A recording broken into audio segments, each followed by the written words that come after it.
मेरा नाम गरिमा दवे है। मैं क्लास 12th भी government senior secondary school Phalodi में पढ़ती हूँ। हम कार्बनिक यौगिकों में क्रियात्मक समूह की पहचान करना सीखेंगे। हम सबसे पहले देखते हैं कि क्रियात्मक समूह होते क्या हैं। क्रियात्मक समूह किसे कहते हैं? Definition of functional group. किसी कार्बनिक यौगिक में उपस्थित वह समूह जो उसके रासायनिक गुणों का निर्धारण करता है क्रियात्मक समूह कहलाता है। हम अपने कोर्स के अकॉर्डिंग क्रियात्मक समूह के एग्जाम्पल्स देखेंगे। क्रियात्मक समूह दो प्रकार के होते हैं, एन तत्व रहित और एन तत्व सहित। एन तत्व रहित यानी नाइट्रोजन तत्व रहित, एन तत्व सहित मीन्स नाइट्रोजन तत्व सहित। इसके कुछ एग्जाम्पल हम अपने कोर्स के अकॉर्डिंग देखेंगे। एग्जाम्पल हम सबसे पहले एन तत्व सहित में देखेंगे। नाइट्रोजन तत्व सहित में दो एग्जाम्पल है, एमाइड व एमीन। तथा एन तत्व रहित मीन्स नाइट्रोजन तत्व रहित में कुछ एग्जाम्पल्स हैं। फर्स्ट कार्बोक्सिलिक अम्ल, second alcohol, third phenol, fourth aldehyde and 5 ketone. अब हम कार्बनिक यौगिकों में क्रियात्मक समूह की पहचान करने का प्रोसीजर देखेंगे। मीन्स कार्बनिक यौगिकों में क्रियात्मक समूह की पहचान करने का प्रक्रिया क्या होता है हम देखेंगे। प्रोसीजर स्टेप, यह प्रक्रिया 4 स्टेप में कंप्लीट होगी। स्टेप फर्स्ट में हम प्रारंभिक परीक्षण करेंगे। स्टेप सेकंड में हम ज्वलन परीक्षण करेंगे। स्टेप थर्ड में हम तत्व परीक्षण करेंगे। स्टेप 4 में हम क्रियात्मक समूह का परीक्षण करेंगे। ये चारों स्टेप करने के बाद हमारा क्रियात्मक समूह की पहचान करने का प्रोसीजर कंप्लीट हो जाएगा। हम कार्बनिक यौगिकों में क्रियात्मक समूह की पहचान करने का प्रोसीजर स्टार्ट करते हैं। स्टेप फर्स्ट में हम प्रारंभिक परीक्षण करेंगे। मीन्स दिए गए पदार्थ की हम सबसे पहले भौतिक अवस्था देखेंगे। भौतिक अवस्था ठोस है या द्रव है। भौतिक अवस्था देखने के पश्चात हम उसका रंग देखेंगे कि दिया गया पदार्थ रंगहीन है या विशेष रंग है, मीन्स रंगीन है। फिर हम उसका गंध देखेंगे कि गंधहीन है या विशिष्ट गंध है, कुछ गंध आ रही है। फिर हम उसकी जल में विलेयता देखेंगे कि दिया गया पदार्थ जल में विलेय है या जल में अविलेय है।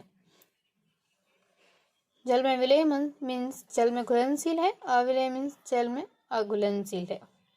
फिर हम उसका प्रकृति देखेंगे कि दिए गए पदार्थ की प्रकृति कैसी है।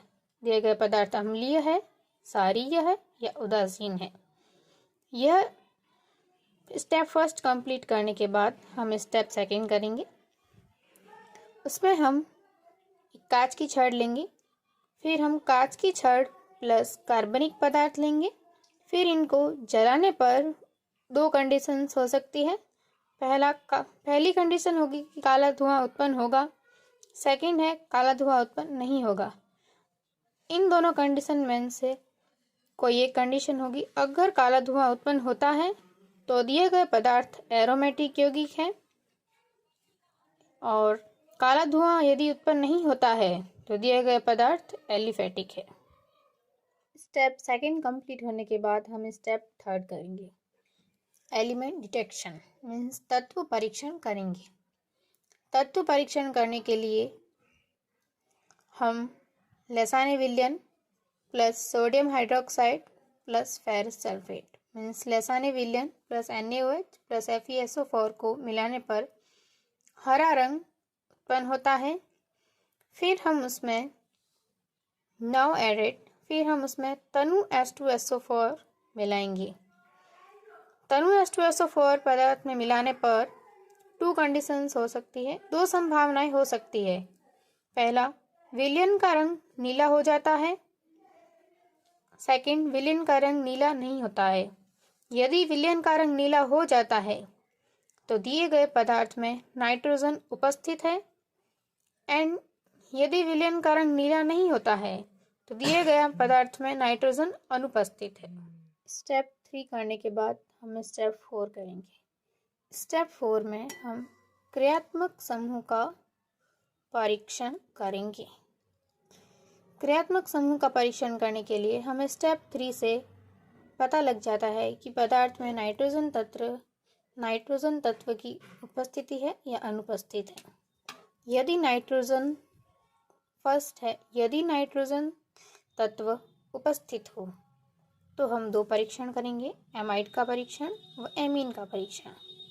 एमाइड का परीक्षण करने के लिए हम एक क्लीन टेस्ट ट्यूब लेंगे, उसमें पदार्थ प्लस तनु HCl व NaNO3 का जलीय विलेय मिलाएंगे।